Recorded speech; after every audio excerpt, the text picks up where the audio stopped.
Hello there, late. Oh, we're not there? Oh, no, it just timed out. Okay, there we go. Oh my goodness, we're here. We made it, ladies. We did. Yes, we made it. Happy Thursday. Every day it's something different, isn't it, Renee? It's like, ugh. Listen, one of our core values is being agile, and I have to say that I lean into being agile every single day, every moment. Absolutely. Okay, so we are excited to sit down with Stacey Onnen, President of Brokerage Operations at eXp Realty. We've been just clamoring to have this conversation. I know, I'm excited. I haven't sat down with you guys. Like I think our last conversation was over dinner and wine in real life, which was a great one. in New York and at NASDAQ, and that was pretty awesome. But it's awesome today. Absolutely. All right, so let's dig in. Stacey Onnen, I know Elizabeth and I know you very well, but Yes, I would love for you to share with our audience about yourself, and I just want to learn all about what brings us together today and the journey to today. Absolutely. I think it's my 22nd year in real estate, which has been great. I've been lucky enough to do it all in Arizona, from the small town of Prescott and Chino Valley down to Phoenix. It's been a fun experience. And, it was funny. Never, ever in my career did I think I would end up doing brokerage operations. I had owned my own company. I was the broker. I sold it. I was convinced I was just going to sell real estate. Started teaching real estate. Got a call from my broker mentor. Had to jump back in. There's some people you don't say no to. And Jim Sexton knew how to get me not to say no. So I went back in. And I was lucky enough with the company that I was at last that they allowed me to kind of use some of those operational skills, help them develop new things. And it was fun because that was what kind of led me to eXp and was exciting, was being able to take everything that I was doing and dealing with and learning on the other ends and just come and get to take it across the whole country and expand it and, get to go join a company that was growing so crazy. I mean, just insanity that, when you first get here, it's like drinking out of 5 fire hoses all turned on full blast at one time. You're still trying to figure out how to walk your avatar around the room. Morning number 1 was 6 a.m. with Glenn Sanford, in the world. And I looked like my avatar had been drinking since 4. I was bad, but, just being able to come over here and be able to take a group of people that had grown so fast and try to just help get systems for them and broaden that thing and make sure that, Renee, you in Florida and Elizabeth in Texas, that you guys get to experience the same eXp experience.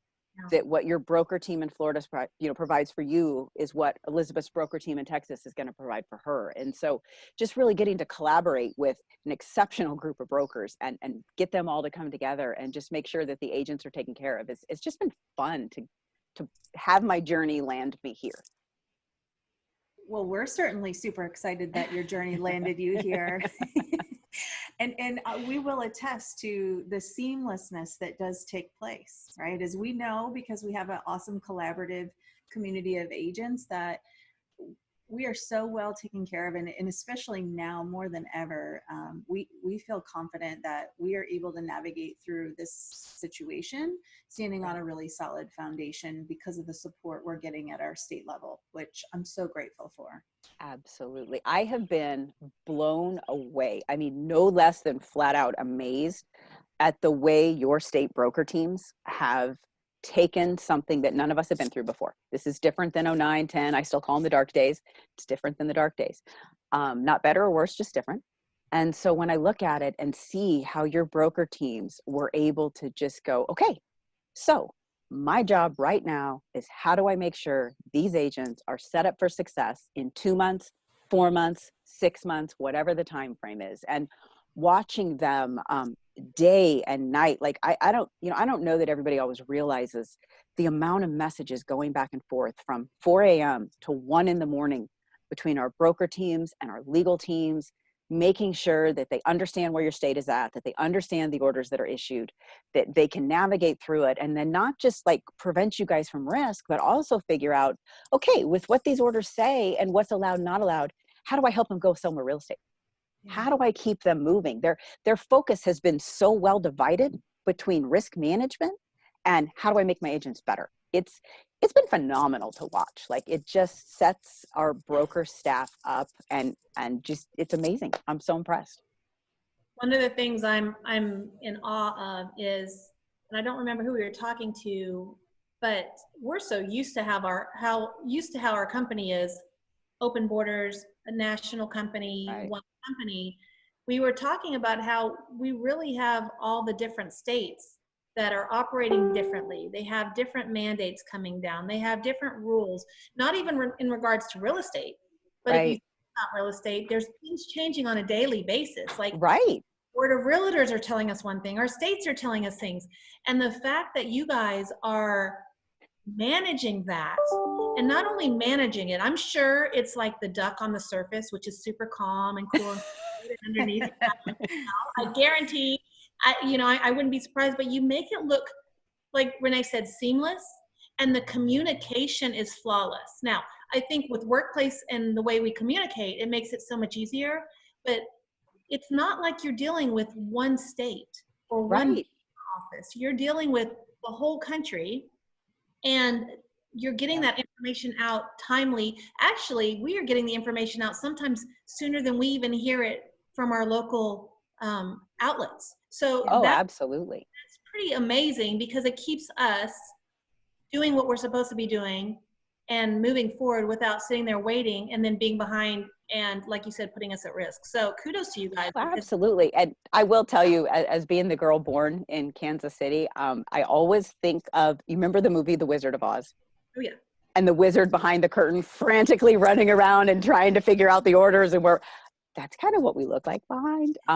But it is amazing. You're right. Like, they take the orders, there's a group of them, and everybody's making sure they understand it and giving their opinion. And then you're right, what comes out the other end is, okay, we're good, let's do this. And so I cannot say more positive things about the way they've handled that, and how quickly they've responded to it.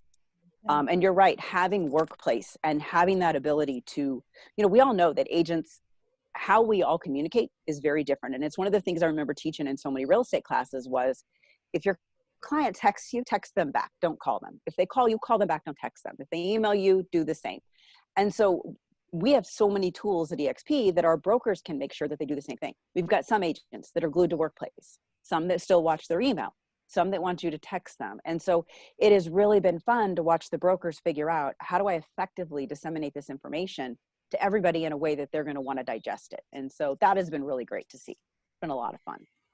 I don't know if you and the entire brokerage ops team, cascading throughout all the layers, know how comforting is to know, for example, being a team leader, that these are things I'm not needing to worry about. The information is coming down and we're being supported, and that cascades throughout every last agent. And just again, to say thank you, because we have so many things we're navigating on a day-to-day to make sure that we're serving our customers and our community, and by Jesus, we're doing homeschooling. So to know, although the other day our homeschooling meant baking brownies, that covered about 3 different subjects in the curriculum. We were good.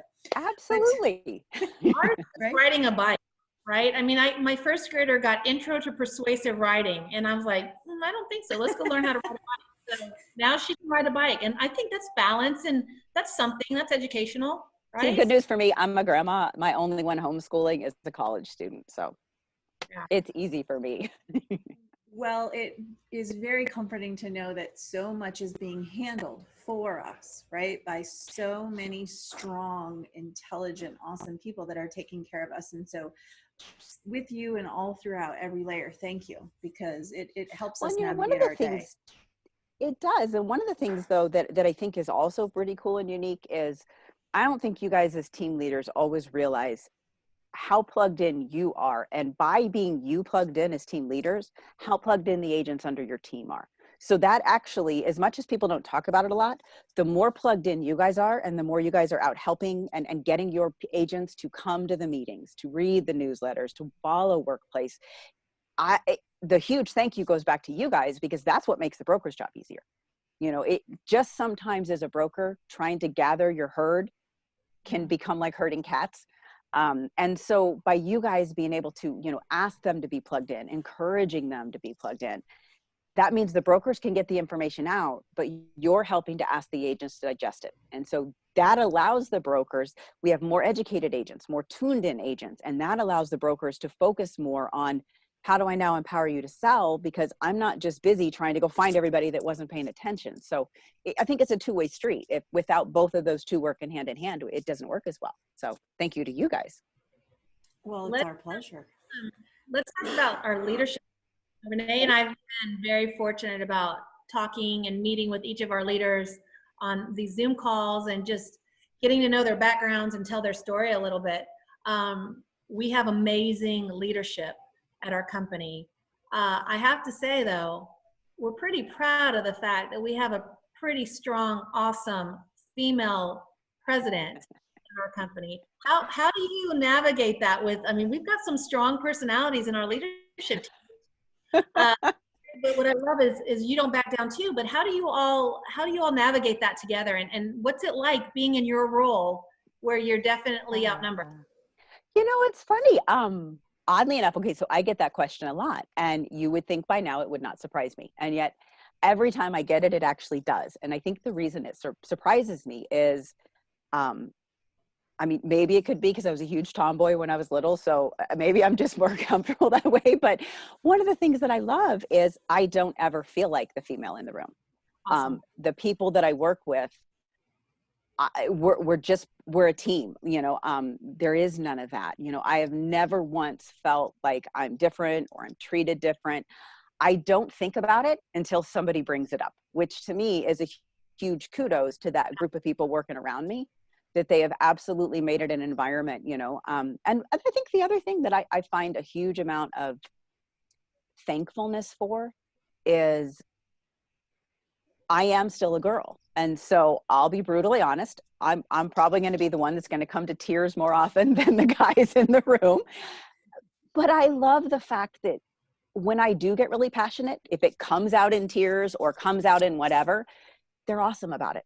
They have never once made me feel awkward or out of bounds or like anything like that. And so it's been really refreshing to know that I'm with a group of people that I don't see them as men. They don't see me as women. We're just coworkers. We're friends. We're family. I think that's the thing that is pretty awesome is, we all go through challenges in life.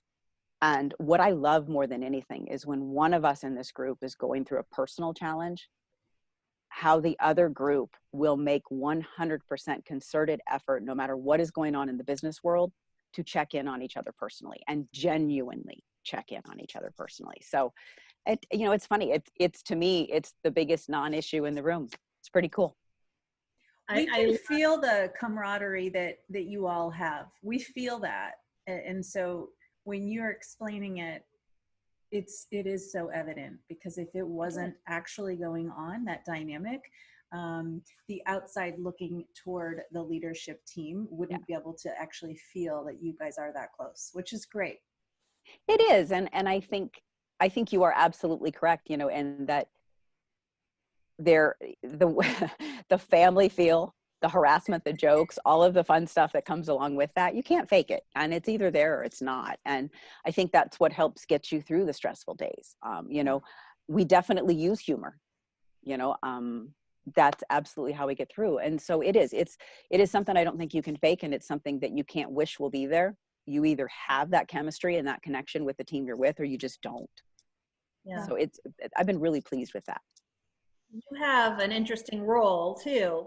And our company has an interesting take on the president role. We don't have just one president, we have two. And I think that's really awesome. How do you guys, you're president of Broker Ops, and Dave Kennard, who we had on, he's president of Growth. How do you guys work hand in hand with that role? That guy is my brother from another mother. He is a crack up. I cannot tell you how much I appreciate him.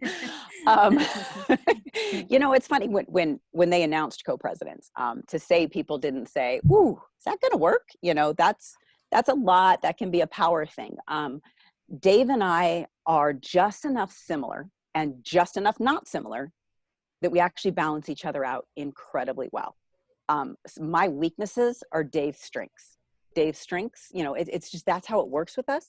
And so the other thing too, that, you know, we would jokingly say we can't have a bad day at the same time. You know, if I'm having a tough moment or a stressful day, I know I can lean on Dave. And so I think for everything that people thought it would be, it ended up being the exact opposite. Oh, He is 100% my definite partner in crime. Definitely my brother from another mother. He's a really good human. And so it's worked out really well. You know, his strength is in growth, his ability to round up the troops, his motivation, his positive style is off the charts.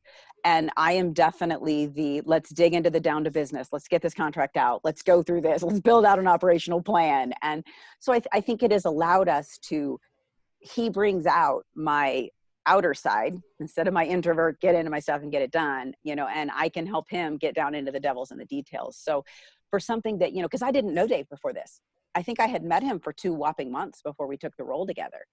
And so it could have gone one way or another. And what I loved was I remember the very first time I saw him physically, I think it was in Bellingham, and it was like I'd known him forever. We just clicked. We got along really well. He's just a great human.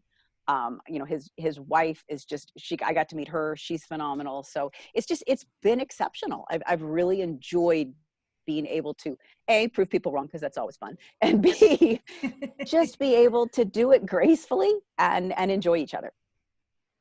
We feel that too, and love seeing the two of you together. You guys are hilarious on stage, I have to say too. For those who have ever had the opportunity to be in a meeting while the two of you are on stage together, or any conference we've attended, it's always a treat to see the two of you together. I still think we have one of the largest selfies. Like I remember when we did our do. selfie from the stage. Yep. You know, that was fun. So I think we've Yep. got some of our largest stuff like that. Yeah, good stuff. I would like to dig into a little tactical on the agent side. Stacey, you have such amazing real estate experience in your background.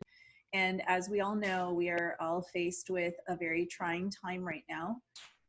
What can agents, or what should be agents doing? I think we're waking up in the morning and we open up our laptop and we have a tendency to say, oh no, what now? So what suggestions do you have for agents? You know, it's interesting. So right before I got on the call with you guys today, I was on a call with RJ, who's from our financial planning and analysis. And I believe you guys have had RJ on as well. We did. I think we did. And so RJ and I were, isn't he great? Yeah, I've really enjoyed getting to work with him too. So we were kind of running through the numbers. And, you know, one of the things that I was telling him that I have found to be the most, I always like to look at it like almost like a study in human behavior, right? Like, did we learn from before? Did we not? Are we going to make the same mistakes again? And so I think what I think a lot of agents could watch, and I think you guys both have done this really well, and I have seen some amazing teams just do it right now across the country, where for those of us that were in this through the last dark times, right? We got really scrappy. We got really resourceful. We figured out different ways to do real estate. And so the one thing that has been fascinating to me was when all of these orders started coming in March, right?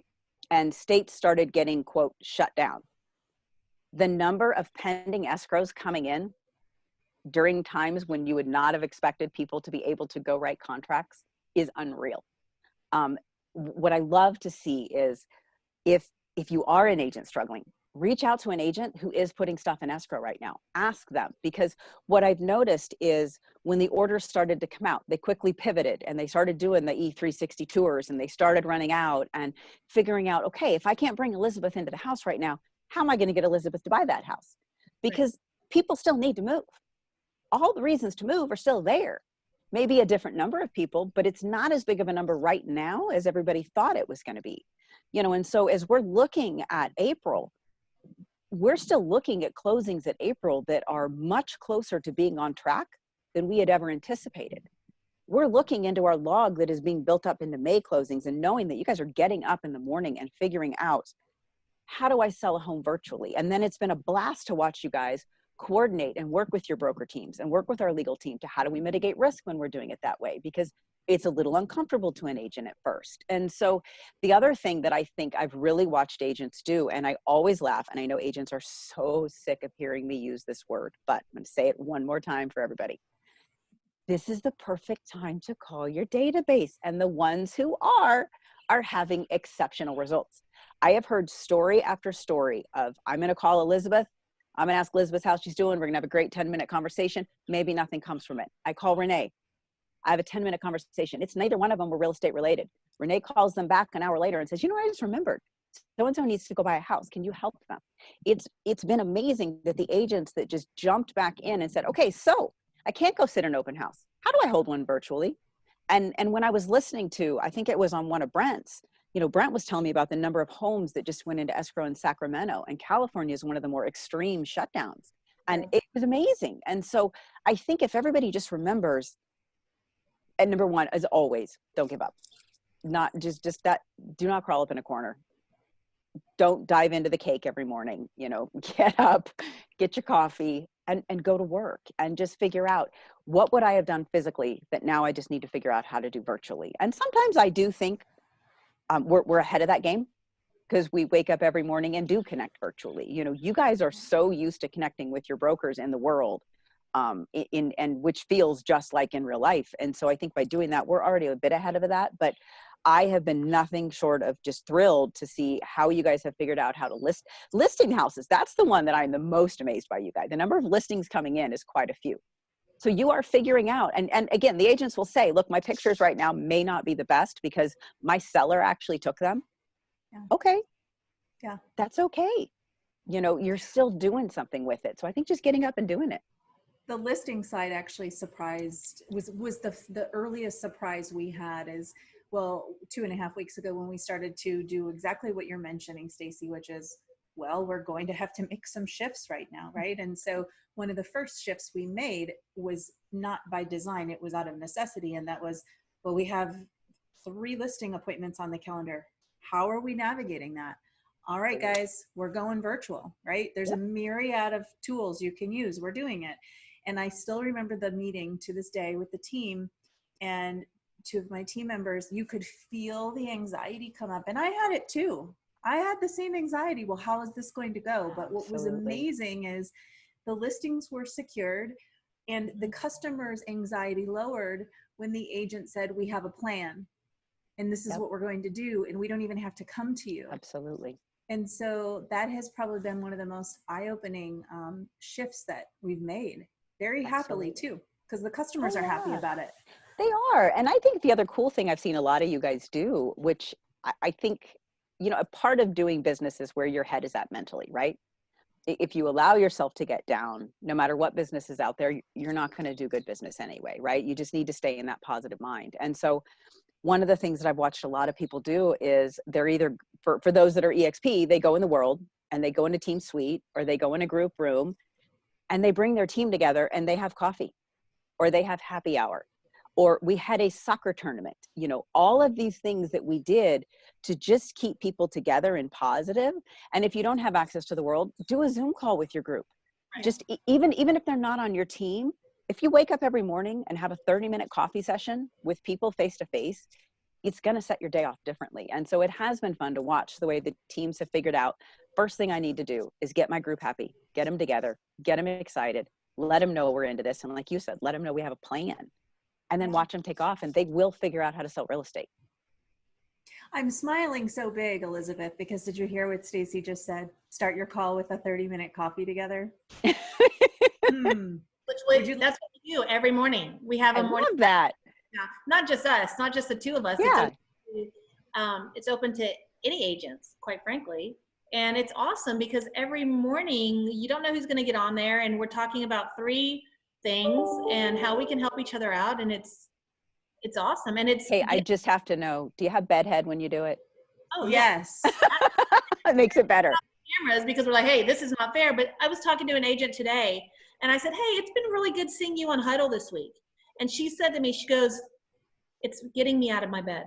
She said, thank you guys for having Huddle. It's making me get out of my bed. It's making me get my morning started. She goes, because otherwise I wouldn't do it. She's a stay-at-home single mom that has her kids sometimes and not others, right? And so she can go there and something like that, something as simple as getting up in the morning and getting on with our coffee and our crazy, it's nice to feel connected.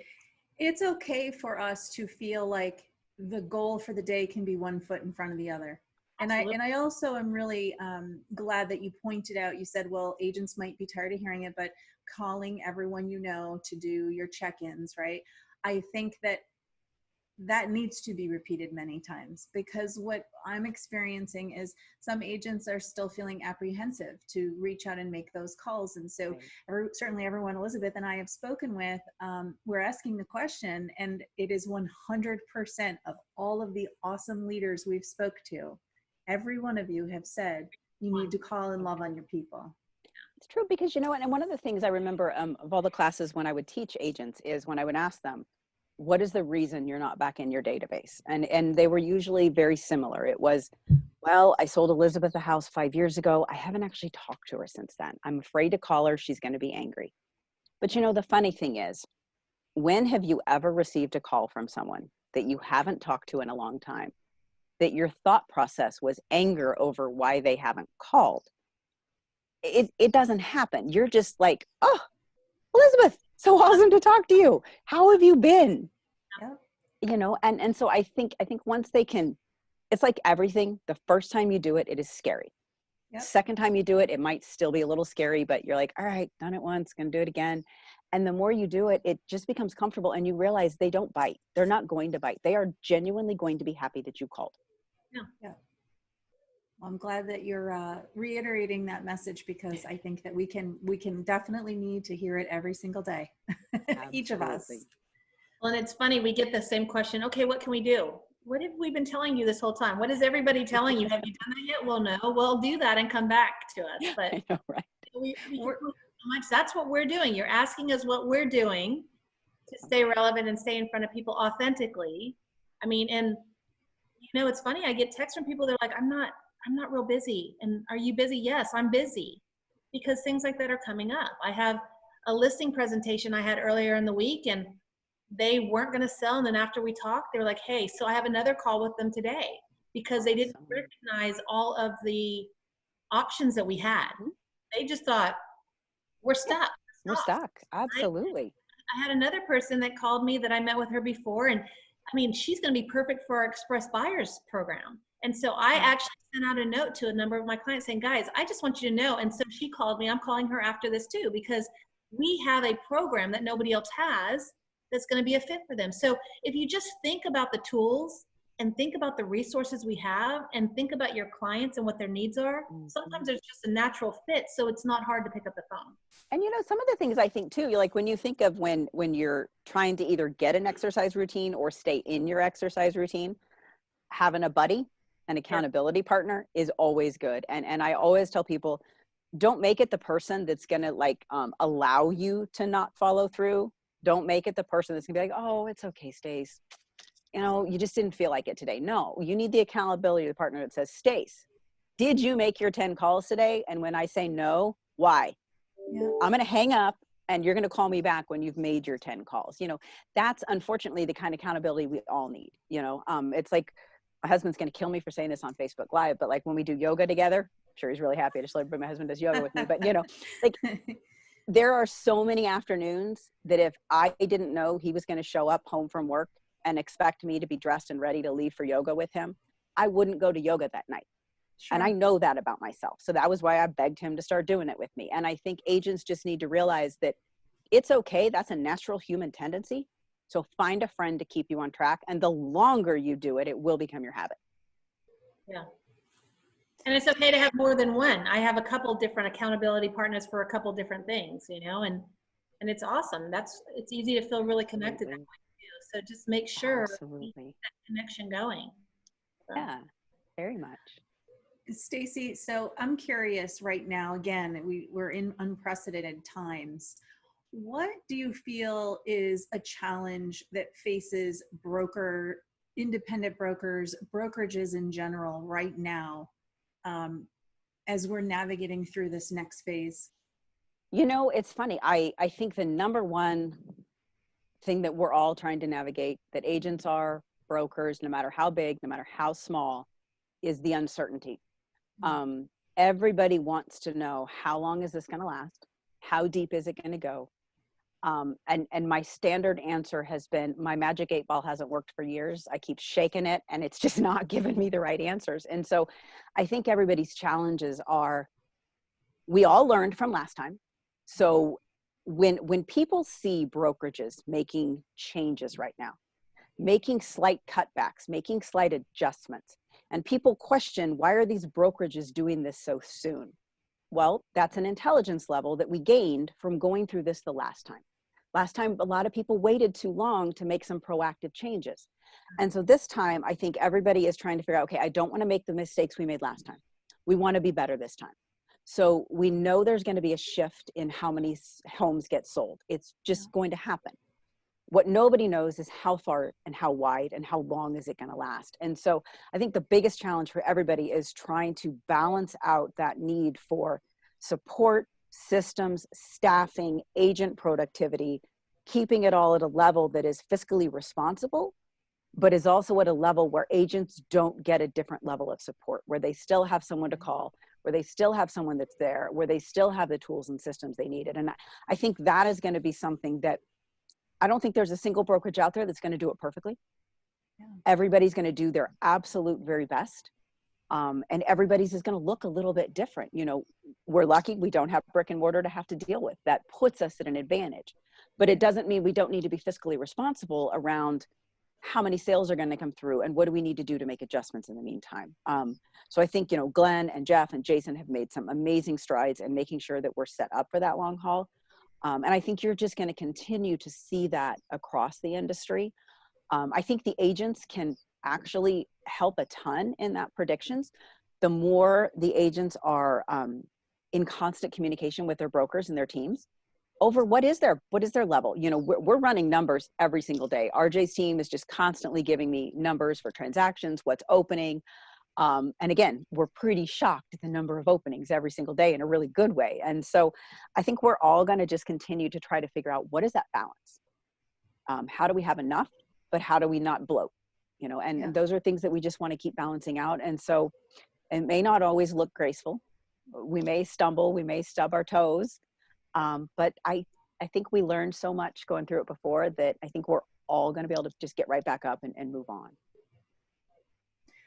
I think that it's a really smart mindset to have, to know.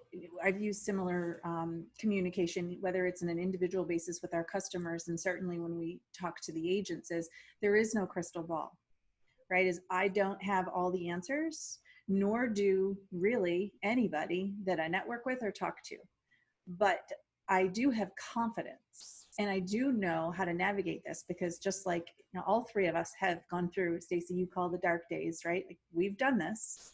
Yeah. And what I mean by this is understanding that there can be shifts at time, and we can also have strength in our foundation to poise ourselves to be ready and to know confidently that we're going to get through this. Absolutely. And so I also think that, isn't every business owner analyzing and looking and assessing to see that we're being responsible for sustainability?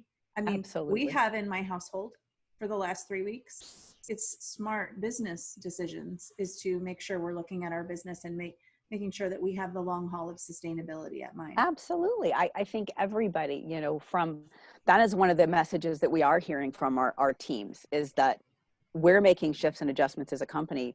And the team leaders are also making very similar shifts and adjustments in their team. The person may have a different title, it may be a different this, it may be a different way, but everybody is analyzing, I want to make sure that I can support the most people with the best resources possible. I also always look at times like this as, it is a time to, you know, sometimes, I guess you guys probably experience this in your team too, you're running so fast, you're running so hard, that sometimes your best solution to a problem today is duct tape and popsicle sticks. So sometimes when you get to slightly pull back, you get to remove the duct tape and popsicle sticks and actually put up some scaffolding and build yourself a much better foundation. So again, I think every single time we do this, we get to fix, and you guys just love my analogies, right? I did. I'm can still see the hung up look. I on was like, that. sorry about that. But you know, it gives us a different opportunity to kind of. We have to pause because I was almost going to just crack up out loud. I need to go back to duct tape and popsicle sticks. Now you can see why my husband doesn't let me fix things around the house. I will admit, he did come home one day, because I can't sew. For everybody out there, don't ever ask me to even sew a button on your pants. He came home one day, the dogs had torn up the dog bed, and I did duct tape it back together, to which both him and my son informed me they could have sewed it. I should have just left it alone. So I duct tape everything. Yeah, you're responsible. That's all that matters. But your point is so valid, though, is this is a time strengthening foundations, right? You can find yourself operating at a really fast pace. And right now gives us also time to pause. And while we're checking on all our people and loving on them, yeah, let's do a double check on our foundation and make sure that we are working every day toward behaviors that, again, poises us with strength. Absolutely. And I think when we all come from that mindset, certainly in a collaborative way, we're all stronger together. And like you said, Renee, like even in your personal household, it's a time to do that. It's a time when we get busy. Sometimes we trade excellence for convenience, right? And so it's a great time to go back through even your own personal accounting, your own personal household, and figure out what really should I be doing? What do I need to be doing? And what have I done just because I was so busy and crazy, it was easiest to do. And now is the time to tear that apart, fix it better, and then establish better habits going forward. So I think once again, even if this is only a 2-month hiccup, we're still going to have learned lessons. We're still going to have built different processes. I can guarantee you right now, by our teams having to jump into action and solidify around all of these orders and learn to communicate quicker and faster and in better ways, I absolutely can say that even if this only was to last for 30 days, 45 days, 2 months, they're already going to come out with better systems. There's no doubt. You all, Go ahead. Go ahead. I was just going to say, we always have 2 questions that we're asking everybody, and we definitely want to ask you the same if you're open to it. Go for it. First one, Renee can ask the second, because I know this is going to be good. I should have watched them all to the end. I made sure I knew them. Element of surprise, Stacey. That's what we're here. What we're all about. Popular hashtag within our company is hashtag EXP Realty Proud. What does that mean to you? You know what it means to me. I think what EXP Proud means to me is more around the relationships we have with each other. It is one of the places where I have met agents, I have met staff, I have met people and made friendships that I never would have been able to make because we live all the way across the country from each other. Right. And yet I'm EXP Proud because if I'm having a bad day and any one of them find out, it's a personal reach out from people that I may have never even physically seen. And so I'm just proud of the relationships we've been able to build together and the fact that they're real and they're solid. That's awesome. Point right here. Absolutely, right? We're so incredibly blessed to have you in our world. I mean, you and I met a long time ago in Houston. I think it was like your first day on the job or something like that. But it was, you just know your people. You know who you're going to align with, and those relationships foster, and you're going to have relationships that are at all different levels. But we've been able to grow a relationship with you over the years that, speaking on behalf of both of us, is precious. So absolutely, very much. So fortunate and blessed to have you in our lives and in our world, both EXP world and our personal world. Real world. Absolutely, likewise. Okay, so this one's a real tough one. Are you ready? All right, I'm ready. Okay, in 3 words or less, what does EXP Realty mean to you? Only 3? Only 3.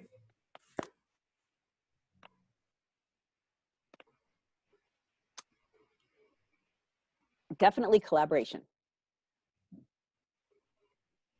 Flexibility for, that's 4 words. Flexibility and experiences. Good. Those are collaboration. We hear a lot, but the flexibility and experiences That's true. We've had some really cool experiences as a company. We really That's have. the first time I've heard that word used with that question. So that's great. Yeah, I think it's been fun. I think, you know, we are by doing all of this the way we do it. I feel like we're you know, some days we call it more bad analogies, but in brokerage jobs we call it throwing spaghetti at the wall, right? You know, because not everything we've done has been done before, and we're trying new ways to connect all these states together. And so it's just been fun. And I think also too, a fun environment to be allowed to try. And hey, by the way, not everything's going to work. And oh yeah, that's okay. Try again. Yeah. That's pretty cool. Yeah. Well, that mindset really speaks to the growth, right? Because the more you try and try and try, that's going to provide you with the growth. Okay, can I just say that I'm pretty sure we need to have somewhere documented all of the Stacey analogies. Yeah. Stacey says, and then it'll be your book. And I think we need a new workplace group or something. We got to think about this, Elizabeth, but we need a one-stop shop for Stacey analogies. I know, right? when you're looking at words and you don't know, we can go into that group and then we'll just steal something that you've said. I love it.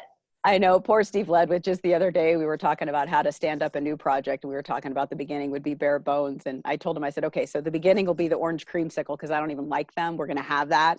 And when we finish, I want the bomb pop. Like I want the good popsicle. So poor Steve is now referring to our new project and whether it's a creamsicle or a bomb pop. That is awesome. Whatever works, right? Well, we are so incredibly grateful for you and everything that your team is doing. This is not an easy task by any means, and you guys pull it off from what it looks like on our end almost flawlessly. You make our lives easier, our jobs easier, and we are incredibly grateful for you. Well, and thank you guys for having me on and having such fun conversation. It's been awesome. We're sending you virtual hugs because we miss you Likewise. too. You were supposed to be in Orlando really soon. Our I whole peeps, all our peeps were supposed to be here. We'll get there. I have faith. Thank you for taking time out of Thank your you guys. very busy schedule, Stacey. We appreciate you. Thanks, guys. Have a great afternoon. Take care. Bye-bye. Thanks. Bye.